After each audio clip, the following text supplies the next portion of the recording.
Bonjour à tous. On entend beaucoup parler des tensions commerciales, du protectionnisme qui monte, et la question qui revient souvent chez les investisseurs, c'est est-ce qu'il faut laisser tomber les grandes multinationales, privilégier le local? Oui, c'est une vraie interrogation. Mais justement, pour essayer d'y voir plus clair, on va regarder de plus près une analyse de Spartline Capital dont parlait Zone Bourse. Elle s'est penchée sur la performance mais aussi la résilience de ces différents types d'entreprises. D'accord. Donc on va décortiquer un peu cette étude. L'objectif, c'est pas de dire faites ci ou faites ça, mais de comprendre leur logique, leurs arguments, comment ils font concrètement pour classer les entreprises. Alors, l'étude utilise une grille assez simple en fait. Deux axes, où est-ce que l'entreprise produit, localement ou à l'étranger, et où est-ce qu'elle vend, pareil, localement ou à l'étranger. Ok. Une matrice 2 fois 2 en quelque sorte. Et ça donne quoi comme profil d'entreprise? Ça fait ressortir quatre grands types. D'abord, les locales. Production locale, vente locale. Pensez Suzuki au Japon ou Hershey's aux États-Unis, Renault en France peut-être aussi dans une certaine mesure. Mhm. Ensuite, les importatrices. Elles produisent à l'étranger, mais vendent principalement sur leur marché domestique. L'étude cite Rivian ou même General Motors sous cet angle. D'accord. Et les deux autres catégories? Alors, on a les exportatrices, c'est l'inverse. Mhm. Production locale, mais vente majoritairement à l'international. Ferrari, c'est l'exemple type. Et enfin, les multinationales. Elles sont partout. Production internationale, ventes internationales. Mercedes, Tesla, Nissan. Mais aussi des noms comme Mondelez dans l'alimentaire ou Netflix. C'est intéressant cette classification, parce que, comme le souligne l'étude, notre perception peut être trompeuse. On imagine Disney très global, mais sa structure serait plus américaine que celle de Netflix. Oui, ou Intel comparé à Qualcomm.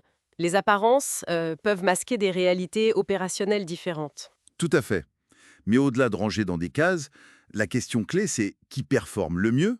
Qu'est-ce que l'étude a constaté historiquement, disons depuis 2007, je crois? Exactement. Et là, le constat est assez tranché. Les multinationales ont très nettement surperformé les entreprises plus domestiques. Ah oui? À quel point nettement? On parle d'une surperformance annuelle moyenne de plus 2,6% aux États-Unis. C'est plus 3,4% dans les autres pays développés et même plus 2% dans les émergents. C'est pas rien sur la durée. Effectivement, c'est significatif. Et vous disiez que ce n'est pas juste un effet tech?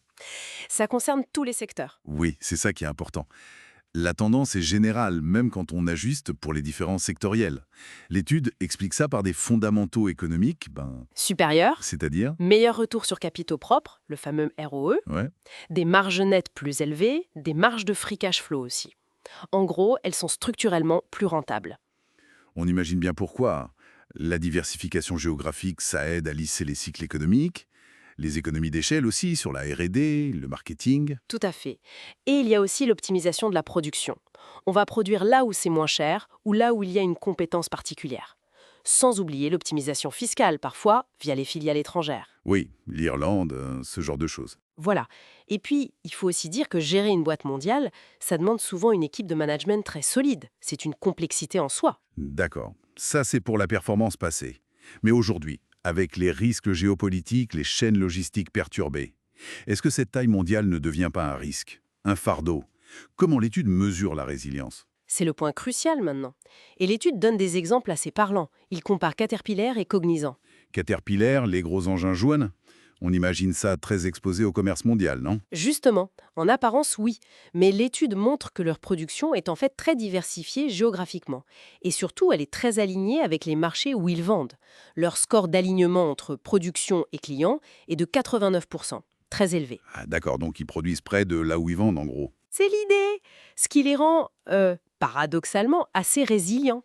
À l'inverse, prenez Cognizant, une boîte de conseil en informatique. Oui. Eh bien, 73% de leur production, de leurs effectifs en fait, est concentrée en Inde.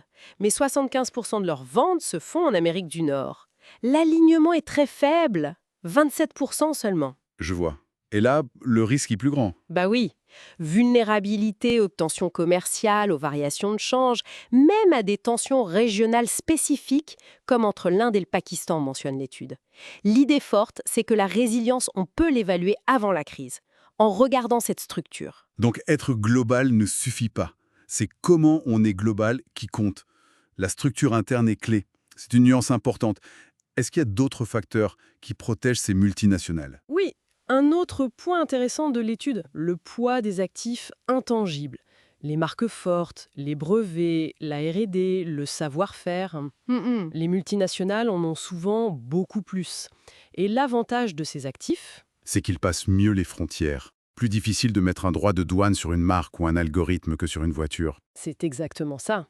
La puissance d'une marque comme Coca-Cola, par exemple, ça représente une valeur énorme qui résiste même si le coût du sirop ou du transport augmente un peu. Et puis, c'est souvent plus facile de relocaliser la production d'un bien basé sur un brevet ou une formule. Que de délocaliser une usine qui dépend juste d'un coût de main-d'œuvre très bas dans un pays spécifique. Voilà, cet avantage-là peut disparaître du jour au lendemain avec des tarifs douaniers. L'intangible est plus mobile, plus résilient en quelque sorte. D'accord. Et l'étude soulève un dernier point sur les secteurs, c'est bien ça? Si on mise tout sur le local. Oui, attention au biais sectoriel.